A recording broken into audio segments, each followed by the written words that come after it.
Halo Tribuners, kembali lagi bersama saya Maureen Lumempo. Dan saat ini Anda menyaksikan Tribun Podcast. Dan di saat ini kita akan membahas tentang tema perkembangan aset digital kripto berizin Bapepti. Nah, sebenarnya apa sih itu kripto? Mungkin Tribuners masih kurang paham, atau ada yang sudah paham tapi mau cari tahu lagi, mau menggali soal kripto ini atau seperti apa.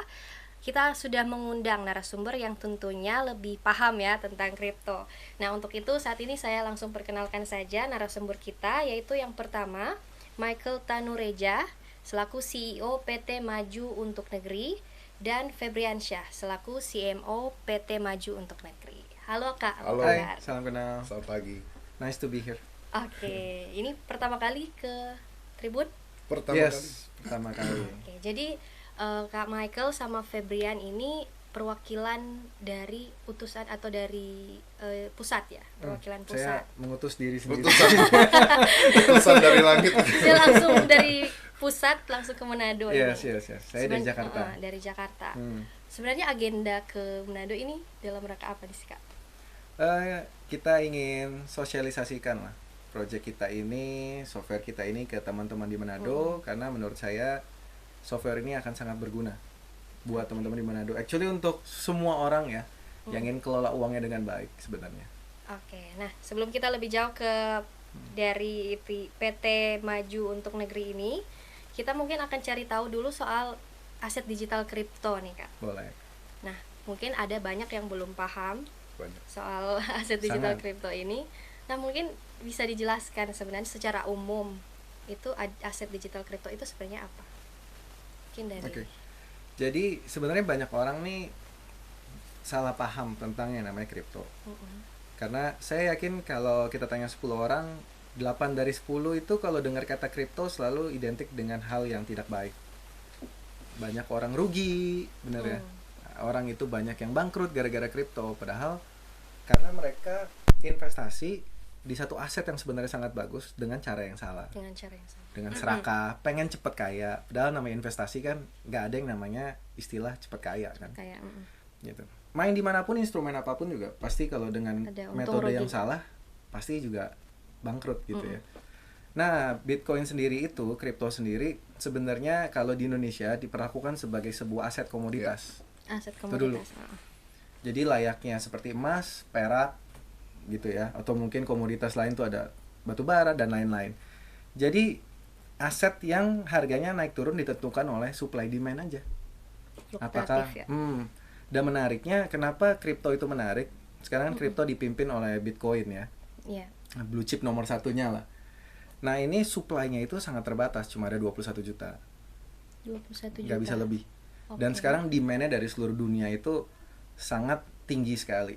Jadi kalau menurut saya kalau ditanya orang kripto ini apa, kita perlakukan aja seperti emas, layaknya emas digital. Ya. Oke. Nah, kalau dari perkembangannya saat ini kan, kalau saya sih sebenarnya dengar kripto itu pas rame-ramenya waktu pandemi kemarin. Betul. Lagi harga naik ya.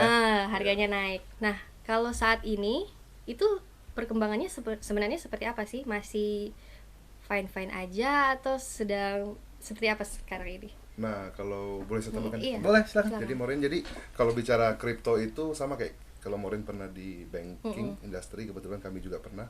Kalau bicara tentang siklus perekonomian dunia itu kan Dunia. almost 10 years ya sekali, Iya. 10 tahun sekali ya. 10 tahun sekali. 98, 2008, Citibank, Lehman Brothers. Nah, kalau bicara tentang kripto itu fasenya itu tiap 4 tahun sekali. Tiap 4 tahun sekali. Tiap tahun sekali. Memang paling heboh waktu itu 2021 waktu pandemik, yaitu Pandemic. adalah 1 tahun pasca prosesnya terjadi yang namanya Bitcoin halving. Halving itu terjadi 4 tahun sekali. Terjadi kelangkaan Oke. dari Kelangkaan. supply Bitcoin itu sendiri. Nah, Jadi jadi tiap kita 4 percaya tahun ya? tiap 4 tahun. Berarti kalau 2020 kemarin sudah terjadi, berarti the next halving event kita ada di 2024. That's why kita ini sebenarnya golden moment-nya 2023. Golden Saat momennya ini, ya, karena betul. memang tiap 4 tahun ya. Betul. Tiap 4 tahun dia ada halving. Jadi 2020 bukan halving pertama ya. Sebenarnya. Dari 2012 dia halving.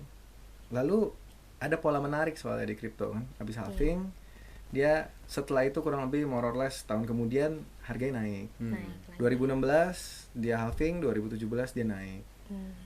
Habis naik pasti turun. Ya. Tapi halving berikutnya 2020, 2021 dia naik lagi ke titik yang lebih tinggi. Nah, kalau kamu nanya Maureen tadi sekarang gimana, masih aman-aman Iya. saja kan? Iya nggak? Iya. Kalau kita lihat dari sisi price actionnya, kemarin itu 2021 pas kamu lagi denger-denger karena hype itu lagi menuju 1 miliar satu Bitcoin. Almost, Satu Bitcoin hampir. hampir Satu Bitcoin 1 miliar rupiah. Waduh. 69.000 US dollar. Nah, per detik ini kurang lebih sekitar 29-30 ribu lah ya. Saya lupa exact price-nya berapa. Berarti sekitar 450 juta gitu. So, kalau orang lihat dari price-nya aja mungkin orang lihat, ih berbahaya ya, udah turun lebih dari 50% kan. Tapi kalau kita lihat dari trennya 2024 halving, dan kalau kita lihat polanya 2025 dia terbang lagi, berarti ini harga diskon. Ya, harga diskon. Gitu. Nah, kalau di Indonesia sendiri sebenarnya ini kripto ini sudah sejak kapan di kalangan yang mungkin kalau kalangan tertentu sudah lama digunakan atau menjadikan aset ya. Tapi kalau di Indonesia sendiri sejak kapan? Di Indonesia tuh sebenarnya orang udah tahu Bitcoin dari 2012 udah beberapa tahu lah. Cuma memang literasi kripto di tahun-tahun itu tuh sangat minim sekali ya. Kita juga nggak tahu dulu sebenarnya apa. Sosmed juga belum jadi seperti sekarang. Informasi belum meluas seperti sekarang. Rasanya kalau di Indonesia mulai 2018 ya, 2018 2019 itu mulai di pemerintah sudah mulai menggaungkan lah, especially 2 tahun terakhir ya. Especially 2 tahun terakhir. Sebenarnya kalau dari anak muda sendiri yang terlibat langsung untuk invest jadi di aset kripto ini, menurut kakak-kakak lebih banyak atau? Banyak sekarang dibanding compare ya? to secara data. Memang sekarang total pengguna aset kripto itu atau memiliki account itu kurang lebih 17,4 juta. 17,4 juta di Indonesia. Jadi compare to stocks atau saham aja sebenarnya sudah lebih besar. Sudah lebih besar ya. Ya memang lebih banyak memang kaum milenial anak muda. That's why pemerintah pun turun tangan kemarin buat acara bulan literasi kripto kan di Februari kemarin 2023 itu masif dan diterima dengan baik. Karena mau nggak mau literasi harus berimbang dengan tren. Kalau tren doang dunia lagi mengikuti, Indonesia tidak mengikuti, rugi nih. Iya. Karena waktu itu kita masih ingat 2000 kayak bicara tentang pasar saham sendiri. 2008 di Malaysia, negara jiran, di sana supir taksi aja sudah mengerti mutual fund atau reksadana. Indonesia 2008 masih kita susah sekali ngomong sama orang. Ini benar kan dah, ini benar beli apa ini kan gitu. Nah, kabar baiknya kripto di Indonesia sekarang kayaknya satu tahap lebih baik daripada negara-negara jiran kita di Asia sudah. Itu hal baik. Makanya pemerintah pun kita lihat tidak ketinggalan ya untuk terus memberikan literasi. Dan harapannya kita ikut berpartisipasi juga. Karena mungkin 2008 bedanya adalah informasi itu nyebarnya nggak secepat sekarang. Sosmed nggak kayak sekarang. Jadi sekarang ini kan udah era informasi, rasanya orang dimanapun bisa dapat informasi yang sama di detik yang sama. Let's say dengan orang Singapura, dengan orang Amerika, dengan orang Eropa. Jadi tergantung kita aja mau belajar hal baru atau enggak. Oke, betul. Nah, kalau misalkan kan setiap investasi ada resikonya nih. Nah, kalau dari kripto ini sebenarnya risikonya seperti apa? Dan kemudian kalau misalkan kan orang mau mitigasi risiko atau jauh dari risiko itu seperti apa sih? Kalau mau disarankan, boleh disarankan. Oke, kalau risiko di dunia kripto, memang pasti yang namanya hukum ekonomi itu pasti selalu ada lah. High risk, high return. Itu udah betul. Kita nggak bisa lawan lah ya. Udah hukum alam kan. Tapi yang kita bisa lakukan adalah kita mitigasi resikonya. Yang pertama contohnya adalah kita beli kriptonya di mana. Ya nggak, itu dulu nomor satu. Let's say kayak kita taruh duit aja, logika yang sama kan berlaku. Kita mau taruh duit pasti di bank yang besar. Karena pasti lebih aman. Yang terpercaya dan besar. Karena perusahaan yang besar logikanya lebih sulit untuk tutup kan gitu. Sama juga logikanya berarti kita kalau mau beli kripto pastikan kita masuk ke exchanger pasarnya yang besar. Nah, bisa dicek nanti kan di Google ya, di Indonesia tuh yang besar ada Indodax, ada toko kripto. Lalu resiko kedua adalah ini, kita pilihnya koin apa? Karena kripto itu kan ada banyak dunianya, kayak saham. Saham itu kan ada BBCA, ada BBRI gitu ya. Bukan promosi tapi ya. Bukan promosi, Iya. ini cuma kasih tahu aja. Blue chip Iya, kan gitu. blue chip. Ada saham yang bagus, tapi ada juga saham yang membahayakan kan. Mm-mm. Kita kadang-kadang kenal dengan yang namanya saham gorengan ya. Jadi even nggak di kripto pun, di saham pun, masuk ke saham gorengan juga berbahaya. Sama di Sama kripto aja. pun ada Turun nggak blue chip. kunjung naik gitu ibaratnya. Ah. Sekali turun nggak pernah naik lagi. Kalau udah ke bawah bumi, stay di bawah bumi gitu. Nggak terbang lagi ke langit kan. Jadi sebenarnya sama aja ya. Sama. Sama. Cuma resikonya memang even blue chip pun di kripto itu fluktuasinya lebih tinggi lah dibanding blue chip di saham. Saham. Ya. Gitu. But the good news is 4 tahun sekali dia ada cycle Oke. gitu. Jadi kita sebenarnya kalau pegang blue chipnya nggak perlu terlalu worry. Tapi kalau mental tadi yang saya bilang di awal, Mm-mm. kalau orang Belajar. masuk kripto mentalitasnya pengen cepet kaya, saya pengen dapat satu koin yang setahun duit saya sebulan duit saya jadi 10 kali lipat. Ya bisa masuk, tapi harus siap juga tiba-tiba koinnya nggak ada. Iya, Itu bisa terjadi. itu risiko. Itu kenapa makanya kita keliling. Oke. Kita pengen sharing ke orang-orang, kripto ini bagus, tapi harus tahu cara mainnya dengan Cara benar. mainnya bagaimana. Jangan Jadi itu serakah. ya peran dari PT Maju untuk negeri ini. Yes, betul banget. Nah, jadi sebenarnya visi misinya dari PT MUN ya, Nah, singkatannya Moon, kita Moon. ada Moon. Oke, oh Moon. UN keren juga ya. Moon. Oke. Itu sebenarnya apa, Kak? Jadi tadi sudah keliling Indonesia ya? Hmm. Mm-mm. Sebenarnya visi saya pengen PT Moon ini jadi salah satu, bukan jadi salah satu ya, jadi perusahaan software trading kripto terbaik lah di dunia. Oke. Karena sekarang ini kita lihat demand-nya tinggi, dan sekarang ini nggak banyak software yang membantu masyarakat untuk memudahkan mereka bertransaksi. Karena kan walaupun kita tahu tuh barang bagus, tapi kalau kita nggak tahu cara belinya, kita nggak tahu cara Timingnya. analisanya, sehingga banyak orang kan coba-coba belinya. Iya. Kayaknya lagi bagus nih, Mm-mm. berdasarkan apa? Feeling aja. Feeling. Nah ini pakai feeling yang berbahaya, ya kan? Pas nggak untung malah Ah. nggak bagus nih kripto. Iya, pas untung dibilang kayak gue jago nih gitu kan. Tapi pas buntung bilangnya industrinya berbahaya. Iya. That's why software ini saya mau buat bagaimana jadi software yang terbaik lah di Indonesia, di dunia, dan bantu masyarakat untuk mengelola keuangan mereka dengan baik. Lewat aset kelas baru ini, jangan sampai kita ketinggalan tren. Yes. Oke. Jadi ini aplikasi ya, berbasis digital teknologi untuk PT Moon ini. Sekarang kita berbasis web. Web. Web. Mm-mm. Terus saya dengar kan ada yang namanya Moonbot. Nah, itu apa tuh, Kak? Moonbot. Moonbot itu brandnya kita. Brand. Dari PT Maju untuk Negeri. Oke. Gitu. Jadi kayak gua tadi sharing dikit, kayak PT Karya Anak Bangsa brandnya Gojek. Oke. Gitu. Jadi dari PT Moon ini atau Moonbot ini adalah kayak commodity trading advisor begitu. Betul. Jadi bahasa gaulnya itu AI. EA, Expert I- Advisor. Expert advisor. Atau lebih gampang dikenal robot trading lah ya. Hmm. Gitu. Jadi kan mungkin masih banyak mungkin yang masih skeptis ya Pasti. dengan kripto ini. Hmm. Nah, kalau dari Moon sendiri untuk meyakinkan calon nasabah atau apa sih biasanya istilahnya itu seperti apa sih, Kak? Jadi mungkin saya berangkat dari skeptis. Tentunya ketika PT Moon Pak Mike inisiasi untuk garap softwarenya, kemudian audiensi ke teman-teman regulator juga, tentunya ada satu hal yang menjadi pondasi penting untuk PT Moon sendiri, yaitu tentang skemanya. Bahwa hari ini skeptis di luar sana terjadi memang tidak bisa kita hindari. 2022 terjadi banyak sekali investasi bodong yang cukup menampar masyarakat. Banyak. Keluarga-keluarga kerabat terdekat kami pun salah satu korban-korbannya juga banyak sekali. Saya yakin di Manado juga tidak luput dari itu. Nah, jadi satu-satunya cara untuk menghindari semua itu adalah membuat masyarakat makin pintar. Itu yang pertama dulu. Kedua, orang bisa tertipu karena kenapa? Karena uang pasti dipegang sama perusahaan itu. Contohnya, tidak usah jauh-jauh. Saya pinjam duit sama Maureen. Saya ada kesusahan nih Maureen, izin pinjam 5 juta dulu. Sebenarnya resiko sudah siap-siap ditanggung Maureen. Karena ketika saya tidak mampu bayar, maka Maureen bisa ngapain juga. Paling ngemis-ngemis doang.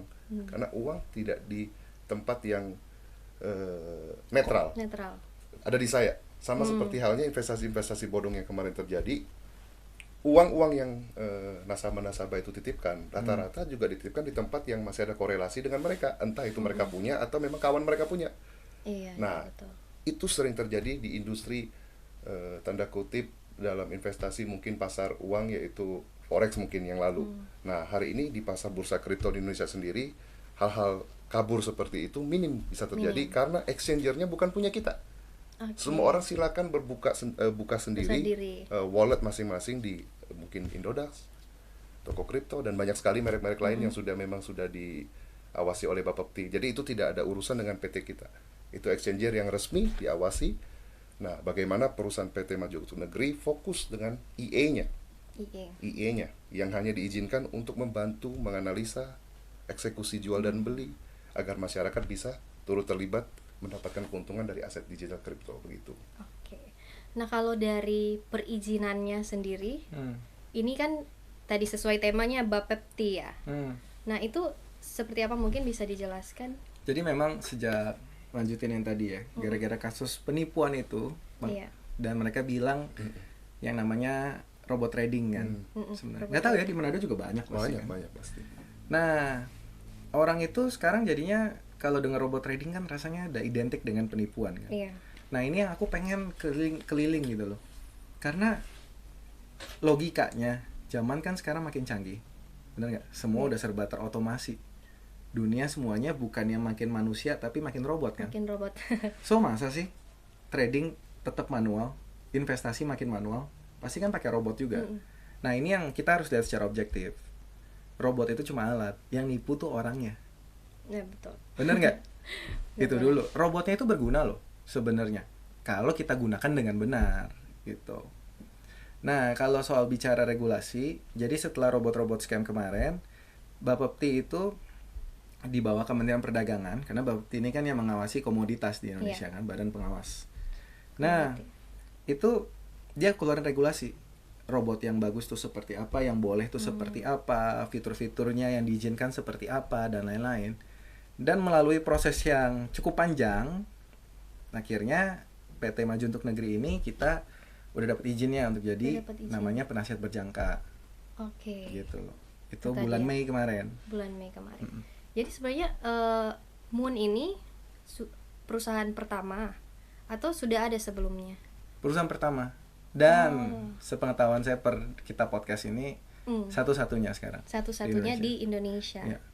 Jadi karena kita serius banget kok. Maksudnya saya bangun bisnis ini tuh serius untuk kita bangun jangka panjang. Artinya perlu pondasi dulu kan. Iya. Pondasinya adalah yang mengikuti regulasi pemerintah, itu dulu nomor satu. Betul. Gitu. Oke. Nah, ini kan berbasis digital nih. Nah, kalau di orang-orang yang terlibat di dalamnya sebenarnya kalangan dari mana? Ada dari, kalau tadi kita ngobrol-ngobrol sedikit Kak Michael sama Kak Febri dari orang perbankan. Pernah dulu. Pernah di perbankan. Pernah di perbankan. Sama nih ya, orangnya juga ya. Iya, pernah sebenarnya. Ini orang bang lagi reuni. Jadi mungkin dari Tribuners atau dari orang-orang yang mau coba untuk join atau mau coba aplikasi atau menggunakannya itu, mau tahu ini orang-orangnya dari mana sebenarnya nih Kak? Dari mana, maksudnya dari Jakarta, background dari apa? Surabaya. Bukan, maksudnya backgroundnya. Oh, orang yang pakai software kita itu backgroundnya dari mana gitu maksudnya? Dari mana? Kebanyakan. Justru hari ini kita percaya bahwa dengan potensi aset digital kripto yang punya masa depan, dan kalau bicara tentang mungkin usia sekarang, relasi kita yang usia 40-an, 50-an, bahkan anak muda aja banyak yang masih malas untuk belajar apa itu kripto kan. Kalau semuanya harus diajarin cara trading kripto dengan benar manual seperti apa, saya yakin pasti takes time. That's why itu PT Moon hadir sebenarnya. Jadi kalau dibilang profilnya nanti untuk orang yang menggunakan software ini siapa saja, sebenarnya everybody. Semua. Yang mungkin tidak mau ketinggalan. Saya mengerti, oke, pemerintah sudah mensahkan kripto di Indonesia sebagai aset, ya kan. Saya tidak mau ketinggalan, tapi saya bingung caranya bagaimana eksekusi buy and sell dengan aman, dengan nyaman. Mungkin kami bisa hadir di situ di tengah-tengah mereka. Jadi menjawab kebingungan. Iya. Soalnya yang orang yang bilang, Pak, kalau saya tanpa software saya sudah pandai, saya sudah mengerti, saya manual eksekusi, boleh? Tentunya boleh jawabannya. Itu yang mungkin dari dulu kita sudah pernah lakukan juga, mungkin teman-teman di Manado juga banyak lakukan. Tapi rata-rata ketika harga naik itu mungkin tidak tahu kapan jualnya. Ketika turun cepat-cepat dijual, terus ngapain investasi, giliran rugi baru dipotong. Giliran untung nggak lepas-lepas. Kadang-kadang emosi human punya emosional ya. Psikologinya pasti diuji di situ, sedangkan mungkin software tidak punya emosi, dia patuh dengan algoritma yang ada, kurang lebih seperti itulah. Jadi for everyone, karena nggak visible lah, orang itu semuanya bisa trading sendiri. Bukan sesuatu yang possible menurut saya, mostly karena pada kenyataannya orang Indonesia itu sulit sekali, bukan cuma orang Indonesia, actually semua manusia sulit sekali untuk coba belajar sesuatu yang baru. Apalagi udah lihat ribet, mereka udah mental block duluan. Ya, kan maunya gampang aja. Gitu. That's why kita bikin softwarenya. Okay. Nah, kalau untuk softwarenya sendiri ini sebenarnya sudah bisa dipakai atau sementara dalam proses pengembangan atau seperti apa? Sudah bisa digunakan sekarang. Sudah bisa digunakan. Tinggal nanti daftar aja ke PT Moon-nya. Itu nanti udah bisa langsung coba belajar. Bagaimana pakainya, nanti ada yang ngajarin. Oh ya, betul. Jadi nggak bakal tersesat kok. Ya bakal tersesat ya. Ya mungkin terakhir juga sebenarnya kalau mau dilihat dari perkembangannya saat ini, kedepannya, proyeksi kedepannya akan seperti apa dari aset digital kripto ini, dan juga kedepannya PT Moon akan seperti apa?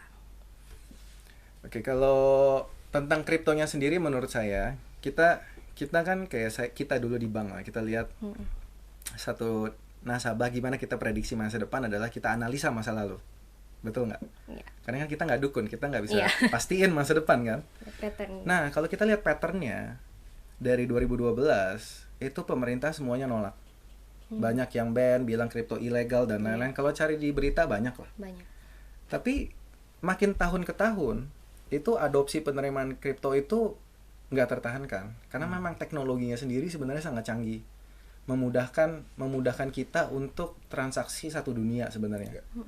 Let's say kayak sekarang, kalau mau tahu ya, kita kalau mau kirim duit misalnya 10 miliar dari Jakarta ke Sydney, gimana caranya? Repot nggak? Repot banget, papernya banyak banget, underlying-nya banyak dan lain-lain gitu loh. Prosesnya memakan waktu, energi, tenaga. Kalau pakai kripto lebih cepat, nggak nyampe 1 menit, within seconds. Jadi itu memudahkan bagaimana semua negara itu globalisasinya lebih jadi gitu. Dan penerimaannya akhirnya makin tahun makin lama makin banyak, semua negara mendukung malah gitu kan. Pemerintah Indonesia udah bikin bursa kripto, ada bulan literasi kripto, di Amerika, Korea, Jepang, terus habis itu Hong Kong, di Eropa, semuanya jadinya udah makin banyak udah nggak tertahankan. So kalau kita lihat 5-10 tahun ke depan, bisa jadi ini golden momentnya industri kripto loh, karena masa adopsi awal-awal. Dan artinya kalau kita mulai dari sekarang, kita bisa ikutan ombak besar ini. Nah makanya potensi Moonbot pun inline kan sama kriptonya. Karena kalau ditanya banyak orang salah paham, lebih nanya ini resikonya, Moonbotnya resikonya apa? Moonbot tuh nggak ada resiko, karena kita nggak himpun dana. So resikonya itu lebih ke arah apakah industri kriptonya ini punya potensi. As long potensinya ini bagus, Moonbot ini nebeng aja. Tahu ya, kayak ikan hiu, ada ikan yang ngikut. So kalau ikan hiunya jalan terus, kita ngikut pasti. Nah itu yang kita mau ajak teman-teman nih, ngikutin ombak besar ini, jangan sampai ketinggalan. Especially ombak pertama ya 2025 ini, 2024-2025. Nah sudah kurang lebih 30 menit kita berbincang. Nggak berasa ya? Bersama para Tribuners. Iya, mungkin ada closing statement atau mungkin kontak yang bisa dihubungi kalau misalkan ada di sini ya. Silakan closing statementnya. Thank you banget ya dari teman-teman Tribun dan para Tribuners yang udah nonton live podcast kita. Hopefully podcast ini bisa buka wawasannya para Tribuners dan teman-teman semua untuk jangan takut memulai masuk ke satu industri yang baru gitu, karena jangan sampai kita itu cuma ikut-ikutan ketika udah booming di belakang. Of course tetap bisa profit, but Lebih profitnya akan jauh berbeda dengan orang yang berani ambil peluangnya di awal. Betul. Jadi pastikan dan ingat, kalau kita nggak kelola keuangan kita dengan baik, maka tiap tahun nilai uang kita pasti berkurang karena kegesek sama inflasi. Kan. Kalau duit di tabungan saja. Jadi pastikan kalau kita mau menuju kekayaan itu, kita harus bisa berinvestasi dengan benar. Dan hopefully lewat komunitas Moonbot ini, kita bisa bareng-bareng mengelola keuangan dengan baik, dengan benar, menjaga resikonya, karena kita pasti selalu sharing kok resikonya apa. Jadi yuk bareng-bareng kita bangun, kita kelola keuangan kita dengan baik, makin sukses, makin kaya. Semoga Tribuners semuanya makin sukses lah pokoknya. Makin makmur. Oke, terima kasih Kak sudah datang ke Tribun Manado. Thank you. Sukses untuk PT Moonbotnya. Amin. Dan semoga dari bincang-bincang kita di hari ini kita semakin tahu, semakin paham, dan tentunya kita bisa langsung menggunakan ya, bisa tahu untuk bisa investasi di aset digital kripto nanti ke depannya, karena memang ini ke depannya sangat bagus ya Kak. Sangat bagus sekali. Nah, untuk itu saya Maureen Lumempo dan tim yang bertugas pamit undur diri dan sampai jumpa.